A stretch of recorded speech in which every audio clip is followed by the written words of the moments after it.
ร้านอะไรนะ คุณยายบ้านคุณยาย บ้านคุณยายเนาะนั่นแหละบ้านคุณยายนั่นแหละรอที่บ้านคุณยายเลยเพราะว่าทีนี้ใครตรงนั้นก็ไปที่นั่นใครตรงนี้ก็มานี่ใครตรงใกล้กันจะมาที่นั่นเอาสั้นๆเนาะเพราะว่าอายุเขาเริ่มหลายแล้วตาว่าอย่างในเดินทางไกล ค่ะมันมีหลายนะข้างหน้าลูกเต้าดูพ่อกันเป็นงาน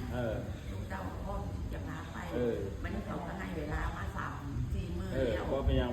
เขาเราไปทำการทำงาน เรื่องเมียน ก็เป็นยังก็ เป็นไปรู้ว่าเขาไปโอ้ย เอาไว้ให้ เหมือนแค่มัน โดนปรับเลย เอาก็เปิดอ่ะไปไหว้ตามจุดหลวงพ่อใหญ่หลวงพ่อน้อยหลวง มี พ่อ เรื่อง ร ขึ้น อ ไปกล้าเสร็จแล้ว อันนี้เอาเก็บเลย ไม่ดี เพราะว่า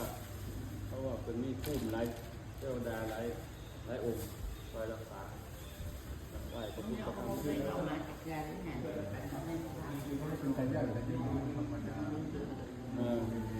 แม่ในบ้านบ่อยอยู่กันยามแต่ แต่ ไม่ เน้น มา แต่เน้นความ